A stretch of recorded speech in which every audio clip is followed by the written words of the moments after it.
Today on the Wise News Network for Wise Wednesdays, we have a special guest today. And today we have Robbie Lovelace with us, which is a representative of the Gaston County, North Carolina School Board for the Cherryville Township. And we're very excited to have you today. Thank you, Rusty. It's a pleasure to be here. Can you explain a little bit? I don't think you've ever been in politics before. No. And this is sort of a political, nonpartisan position. Right. What made you get into politics and run for the school board? Well, I'm really not a politician. I'm an educator. But I was an educator for 40 years. And I have such a love for education. And Gaston County has some of the best educators in the state. And I just could not step away when I thought that I could be a voice for the people of the Cherryville community. And I represent every educator, not just in the Cherryville Township, but all across Gaston County. And I'm here also for the students. I mean, that's what this is all about. The bottom line is our students. And in order for our students to achieve, we have to make sure that we're working with our teachers as diligently as possible. So that's why I'm here, not because I'm a politician, because I am not. Well, unfortunately, we have to play politics sometime. Now, what do you feel like? I know when people get into a position, they have big goals or big aspirations. Did you have one particular goal you wanted to achieve in this 4 years? Now, you went in 2020, and you've got 2 more years, so you're halfway through. I'm halfway through, yes. So is there anything that you wanted to get accomplished that you have or have not? Yes, there is. As a former educator, for all of those 40 years, and 35 of the 40 years were spent at Cherryville High School. It was like my home. I just didn't want to leave. And I actually cried the day that I turned my keys in. It was hard to say goodbye. But during the time that I was an educator, I really never did feel like the teachers had a voice. And you were, if you had a problem, of course you go through the proper ranks. You talk to your administrator, but if that didn't work, we just felt like, or I felt like, and a lot of my colleagues did also, that we didn't have a voice to rely on necessarily some school board members or talk to people at the county office. Bottom line is, I think many educators feel there's going to be repercussions if you call to get help. And I want that perception turned around completely, because we have some of the finest leadership at Gaston County Schools that you've ever seen. I am very, very proud to say that I am a school board member. We have members working diligently daily, taking phone calls and trying to answer emails, making sure that our students and our teachers are served appropriately. And we can go to these leaders at the county office, and they're top notch. It's not going to be that there's going to be repercussions when our teachers have issues. They want to fix these issues because they want to make sure that our teachers are happy so they can best serve our students. And, you know, that's the perception that I primarily do want to change. Now, when you get into government entities, sometimes it's like if you want to make a change, you have to do it early. It's like turning a big ship.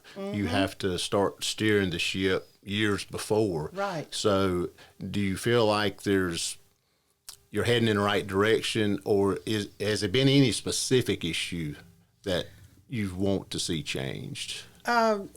Specifics I can't speak to because that would be like an HR issue, and I can't speak to specifics that have been changed. But when I did become a school board member, I talked to our leaders at Gaston County Schools, and I told them, I said, as an educator, I did not feel comfortable calling and sharing certain things with you. Even though I would speak to maybe my administrator first, of course, that's the route that you need to take. And I just let them know that repercussions would not be acceptable in any shape or form, that our teachers need to be able to pick up the phone and get help, first and foremost at the school level, but if that doesn't work, that's what we're here for. I know at the last board meeting, or November's board meeting, we spoke to Pam Miller and her organization, which is Gaston County NCAE. Yes. Now, does that organization help you? Are they a voice? Or how does that organization play into the communication with the board in Gaston County Schools? Okay, they do have meetings with our leadership. The NCAE actually endorsed me as a candidate in 2020. Also, the GOP did.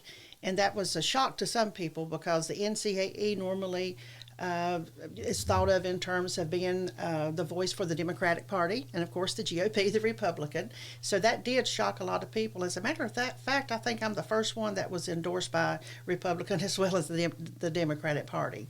But Pam Miller is absolutely wonderful. She has been diligent in coming and sharing during public expression time. She is a voice for the NCAE members as well as all educators in the county. What she says, I listen to. I appreciate her input at every meeting. She is not a hostile individual who is there for public expression. She just wants the best for our teachers. And I think it was in the October meeting that I did speak out, and I asked that Gaston County School, first and foremost, get Oracle fixed. This is our payroll issue that I'm referring to, Rusty. Mm-hmm. And then, after everything is fixed, I firmly believe that each and every teacher who has had a payroll issue since January needs to have financial restitution. What our teachers have been through is not acceptable. And this has lingered now for almost an entire year. Yeah, speaking of that, I know it started January of last year. Yes. And January of 2022. Yeah, 2022, and it was discussed about the middle of the year in 2021. Yes, it was. And Gaston County decided to go that route with Oracle, and Cherry Rhodes, I think, is the administrator of that. Yes. I want to discuss that a little bit because in private business, it would not be allowed to go on this long, I don't think. I agree. Especially a publicly traded company. There would be some heads rolling, especially when you have payroll issues for almost a full year. Now, I know it's public knowledge that was discussed that there's 4 individuals in HR that are really burdened on this. I keep seeing 4 individuals. Well, and short-staffed. Short-staffed. But the question I have with Oracle or Cherry Rhodes, it's almost been a year. Would they not be bringing in staff to fix this issue? Why should it be the burden on just 4 people with Gaston County Schools? Because if there's a software issue, somebody needs to pay for that and have the administration come in from that technology company and fix this. Actually, in November, Oracle did send 2 representatives, and one physically stayed working with Gaston County Schools longer than the other one, but the other one, it's my understanding, could be contacted at any time. And many of the problems were fixed during the month of November. However, they're still not all taken care of. And yes, we are short-staffed, and I do wish, and I have not checked the Gaston County website to see if there are any positions that are actually listed as open in the finance department. But we do need more people there. Now, Gaston County did move one IT person who has been able to make numerous changes, I've been told. And that is wonderful. But we still need more help. They're burdened with this. And I know for a fact that some nights they're still up at 2 o'clock until 4 o'clock in the morning. And another thing that has happened, our non-certified people get paid bi-weekly, every other week. And when that happens to fall on or near the 27th of the month, when our certified people get paid, that's a lot of paperwork that our 4 people in the finance department have to take care of. So when those dates collide, that's just an extra burden. And see, all of that changed this year as well. How many employees are they handling? About 4,000. 4,000. Yes, it's a lot. Okay. I don't know the exact number, but yeah, we're the largest employer in Gaston County. Wow. Now, it seems like the majority of the problems are taking place not the salaried employees, but it's just the hourly employees, and it's some of the teachers that do double or triple duties. Yes. Has anyone discussed, is it an input problem? Like, how do the employees, do they punch a clock? I mean, how do they submit hours? Because it seems like that may be, is it an input problem or is it an output problem? I think or has that been discussed? I think the problem is output. It's the actual program, the software that was written by Oracle. That's the reason the person or two persons from Oracle came in to work on this, because our financial secretaries in each school are responsible for making sure that the certified entries are there as far as who has been absent, sick leave, and whatever. That's put into a computer, but still that's verified through our financial secretaries. But our financial secretaries also have to keep up with the non-certified, with the classified employees, and that's those hourly paid employees. There's a lot that happens behind the scenes at each individual school. Okay. And they've had these financial secretaries. I spoke with one who was in the Dallas Township, and she told me, she said, Robbie, she said, on Sunday nights, she said, I'm still looking at mine at 11 o'clock at night, and said some mornings I go to bed at 1 because all this has to be entered by 8 o'clock on Monday morning. So the numbers are getting input correctly. It's Yes. just when it comes out from Oracle, the Yes. numbers are not correct. Something is definitely wrong there. And I even asked, why don't we just bail out and get another company, get another program? But I was told that our files are messed up, and if we do have another company, if we get rid of Oracle and have another company come in, they're going to have files that are not correct right now. I don't know how these files got messed up, Rusty. I'm not in IT. There's no way that I can even fathom this happening. Well, I'm sure there's a contract with Oracle or Cherry Roads, and it's their responsibility to make sure that's right. So that's where I was going back to. They should send in enough help to correct this problem, and it really shouldn't be on 4 people with the county to do that. Right. You know, in my opinion. Because these 4 people, I know for a fact, are working diligently. The burden that has been put upon these, we did have more than 4 people, but now we're down to 4. Some people just couldn't take that extra stress, so that's why we're down to 4 people. Yeah. And they're doing the best they can do. But that when your check is messed up, to hear that somebody's doing the best they can do, that's not a settling fact. Yeah. I know when I taught, Rusty, I'm not ashamed to say this, it was month to month financially for us.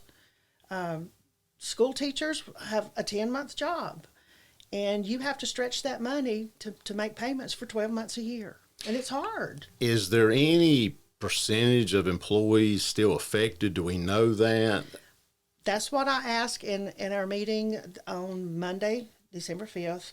I asked our financial director if he could give us a number of employees who still have payroll problems, and he said he did not have that number. But what I would like to see each month at our meeting, when he gives his presentation, give us a number of employees who still have problems, and we need to see these problems declining each month. It's the same way as a teacher being held accountable. If students' grades are not improving, something has to be done. Mm-hmm. You've got to go back and reteach, retest. You have to do something to better serve those students. So the same thing applies, I think, at the county level. We need to know, not just, approximately. We don't need to know an approximately. We need to know the number of our teachers. Yeah, we've spoken to several teachers, and they decide not to go on camera, but their concern is the retirement and see what's going to happen down the road, because some teachers are nearing retirement. Yes, they are. And also the W-2s, which I know when it comes to the IRS is going to go by whatever's on that W-2. You're right. So those W-2s need to be correct, and if they're not correct, the IRS is going to tax you on whatever's on there. Exactly. And if it's overpayment or underpayment, that could be an issue down the road with the IRS. That was mentioned also at the board meeting, and whatever the gross amount and the net amount is on the teacher's pay stubs, that's what their W-2s are going to reflect. Yeah, that's what the IRS will go by. Yes, that's what they're going to go by. So hopefully they'll get it straightened out by the W-2 deadline, hopefully they will, because by law, the W-2s have to be in hand or mailed by January 31st. Now, do you feel like the communication has been there on this issue? No, I do not. That's one thing that we have asked for, better communication. For example, many of our teachers are calling us and telling us, when I say that, board members, that when the care team came out from the county, this was a group of leaders from the county that met with all of our schools, and they went in and talked to each and every employee at that school and wrote down the information according to what was wrong with their pay. And these employees had already entered this in a special form that's on the Gaston County website. So a lot of teachers shared with me that they were frustrated because they had already entered this information, and then they had to tell this to one of the leaders from the care team. And our teachers who have problems feel like they did not get the communication that they needed. Once the care team left, they took that information to HR and submitted it to the financial department. And some of our teachers haven't heard a word from anybody. And that's a fact. So I'm not ashamed to say that, because we need to be transparent. Mm-hmm. We have asked for better communication and complete transparency. We need this right now more than anything. Well, Wise News Network, we have reached out to Gaston County Schools communication, and we've received no communication back. And we've tried. You know, we keep trying to get, just open communication, right. But they have not responded back to our requests. I'm sorry, and I will pass that on to see if we can get someone to speak with you, Rusty. Okay, well, I appreciate that. Yes, I certainly will try that. Now, you've got 2 more years, and yes. It seemed like you came in with a hot topic. With COVID. Yeah, with COVID, and, you came in right when COVID hit. So, yes. I mean, things were changing by the month, and I think the Gaston County Schools did a great job on that, because I think, and you can tell us, it just changed weekly. It did. It was fluid the entire time. It really was. Wearing masks, not wearing masks, stay at home, not stay at home, Zoom. Yes. Well, see, Rusty, I was substituting at Cherryville High School during the time that our schools were shut down. I think that date was, it was 2020, and I think it was like March the 13th or 14th. That was on a Thursday afternoon, and we got word that our governor had shut down the schools, so didn't even open on Friday. And then once schools resumed, it was on an A-B schedule at the beginning of the next school year, which was 2020-21. And I was substituting up until I became an elected board member. But now, of course, I can't substitute in Gaston County Schools because of conflict of interest. So I was there during that time, which other board members were not being substitutes. So I was able to see firsthand the difference that it actually made in students coming half-time, the A group and then the B group. Education, I never would have dreamed would have had to have done something like that. But I can truthfully say that during that time, our schools were so clean. Our custodial staff did a remarkable job. They were cleaning nonstop. And, that was just a good feeling to know that Gaston County Schools just said, we're going to make sure that our students and our teachers, our staff, they're going to be as safe as they can possibly be. That was great for me to be in there to see that firsthand. Well, Gaston County has some of the best schools in the state. Yes, wins a lot of awards. We do. Very proud of that. My 2 kids went to Gaston County schools, so I enjoy teaching them. I'm proud of that also. The next 2 years, do you have anything other than the payroll issue, trying to get that? Do you have anything that you would like to get accomplished in the next 2 years? I'm still working on the fact that I do want every educator and support staff to feel comfortable when asking for assistance with problems that may arise, because there's no school system, there's nothing that's 100% without any faults. You know that as well as I do. I mean, you're a business person. You know this. You're going to have issues along the way. And I think we're in better shape now than I've ever seen Gaston County Schools as far as our leadership team goes.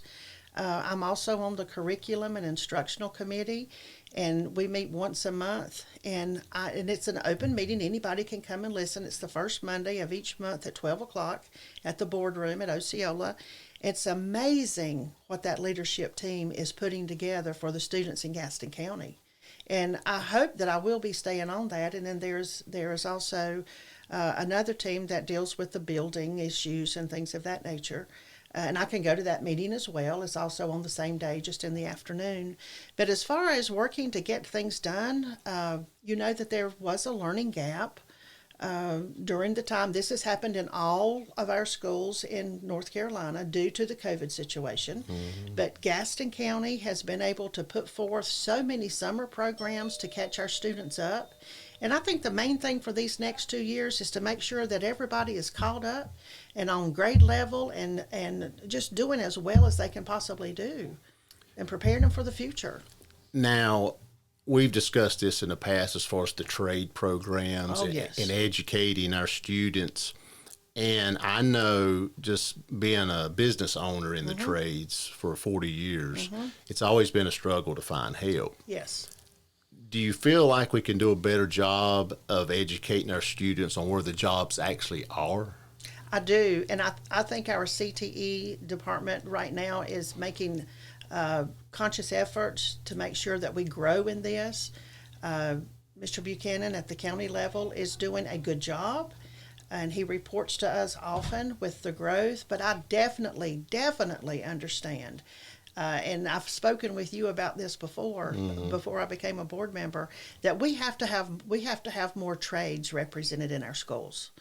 Every student is not going to go to a 4-year institution of higher learning, post-secondary. That's not going to happen. And I would like to see more trade programs at our schools working with apprenticeships. For example, I know that you have contacted Cherryville High School, so you could work with their electrical trades classes and work with internships and apprenticeships where they could just come right into Wise Electric. But there has to be a partnership there. And this is what that I think Gaston County Schools could do better at, making sure that we're connecting the business owners with our schools to make sure we can get that internship and the apprenticeships going. Our companies have helped a lot with the Cherryville School, and actually some of our current electricians and employees came through Cherryville High School based on the relationship we built years ago. Absolutely. But what I've seen in a lot of the high schools is the guidance counselors and the whole industry seems to be focused on 4-year education or universities. And that's where all the scholarships are given. You're right. That's where all the money. So until more money is put into the trade areas, there's still a high focus on the university system. And that's where probably, 95% of all the scholarships You're right. are going to are the universities. You're right. And that's an industry that has to be fed. So I think it's up to businesses themselves to start putting money into the education system or helping, because we need employees, but we have to start funding some of these programs and helping the school systems. I do agree. And I wish that I don't have this number. If I had known this had been the question, I would have looked this number up. It's shocking the last time that I did check to see the number in North Carolina of students who do attend a 4-year school who actually graduate from that 4-year school. And then of the number of those who do graduate, how many of them can find a job in the field of their career choice? Well, one good thing about the trades or service industry, I mean, the service industry could be anywhere from Amazon to electrical to heating and air, plumbing. But what a lot of people don't understand, in the trades, there's accounting, there's office, there's marketing, there's a lot of tangible jobs out there that are tied to trades that people don't think about. Yes. I think Cherryville High School does a really good job. And the Work Keys is a test that these students take, and that helps to, that gives them a score, and it helps place them where they need to be. So Cherryville is doing a good job, but there's always room for improvement. They just had a job fair. Yes, they did. They certainly did. And then my husband was also a business owner, and then he taught electrical mechanics at Forest View, and he taught welding. And many of those students right now still contact him, and they're making close to $40 an hour. And they didn't, you know what I'm saying? They started off in high school at Forest View. And many of them did get a job while being in school, working as a temporary welder, making $17 an hour, and that's almost wow. unheard of for a student in high school making $17 an hour part-time. Is it still this way that the kids they really want them to start a career path in the 8th grade? Is that still like that, or has it changed? Like 8th or 9th grade, they're supposed to, like if you go down They're looking for a pathway. Yeah, if you go down this path, you're kind of limited to what you can take. And it's like, I know I'm telling my age, but when I was in school, we didn't have a vast selection. We just kind of had the basics, and then you could have a shop or something. Right. But now it's kind of like if you want to get into one area, you kind of have to start that in 4 or 5 years down the road. Right. Yeah, prior. Now you know, Gaston County has the choice program. And each of our high schools, like Cherryville High Schools is in the service, is for teachers and for CTE area and things of that nature. Some of them offer more as far as nursing. I think that primary one is at East Gaston. But any student in Gaston County can go to the high school of his or her choice based on what their interests are.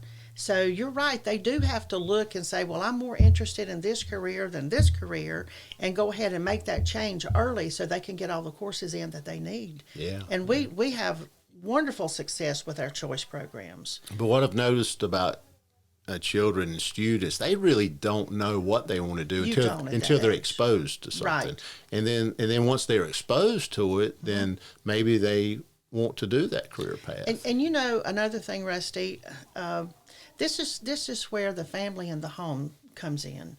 If the parents would just seem to check the different schools out, they can go to the Gaston County website and look at all of our choice programs and work with their son or daughter to see what they think that, because they live with them. They know what their interests are, and they know what their capabilities are. And go from there. Visit the schools. Talk to the counselors at these schools. If you can't go, pick up the phone and ask them, because transportation is provided for these students to go to the school of their choice. Okay, so transportation is provided in the county. Yes, okay. it is. Mm-hmm. Wow. Just like transportation goes to Gaston College every day for the 5-year program, Gaston Early College, and for the medical program that they have now that's on the campus of Gaston College. Wow. So we're really advanced from other counties, even surrounding counties around us. I'm so proud to be a board member, to know what all is going on. Yeah, it sounds it's exciting. Unbelievable. It is very exciting. And the one thing I think Gaston County realizes, that not all of our students are going to a 4-year school. So we're providing career choices for all students, not just those getting ready. But you're right in the fact that you said most of the scholarship monies do go for those to the universities. And that's just the way it's been for years and years. And I think that's the big push. And I think students need to know that it's okay not to go to 4-year university. Absolutely. It's okay to go to a local community college. Absolutely. And there's been a lot of wealthy people come out with just a high school diploma. Yes. Some of your most wealthiest people in the world are A, B, and C students. Absolutely, they are. And so students need to know that. Yes. That there are other career paths. Absolutely. Yeah. What Well, would we Robbie, do without all of these trades if people didn't go into the trade world? I mean, can you imagine? Yeah, I know. I mean, our business, we keep the lights on. Yes, you do. That's what we do. And without electricity, we wouldn't be talking now. No. So it's So important. it's a needed. It is. It's a needed industry. Definitely so. Well, Robbie Lovelace, I appreciate you coming in. It sounds like you guys are doing a great job. Although there's been some hiccups, but Gaston County Schools has a lot going on. We really do, and I'm so proud to be a part of it. Yeah. So proud, and I thank you for asking me to come today. Yeah, I appreciate you coming. And I will see if we can get somebody from the county to come up here and sit down and talk with you. Yeah, anytime. Yeah, just open communication, and I think that's with any business or any industry is communication is the key. communication and transparency. So Correct. I guess when you ask me what would I continue to work on, probably that would be a good answer, because that's what our educators need right now, especially with all these payroll issues. Hopefully that's going to be history really soon. Well, with the Wise News Network, we want communication. We want to tell stories that people normally wouldn't hear. Yes. You know, and that's what our goal is to produce stories and hear stories that people may learn something from. Yes. Thank you so much for Yeah. what you're doing for our community. Well, We do appreciate our it. pleasure. Well, today on Wise Wednesdays, we had Robbie Lovelace with Gaston County Schools. And see you next time, guys. Thanks.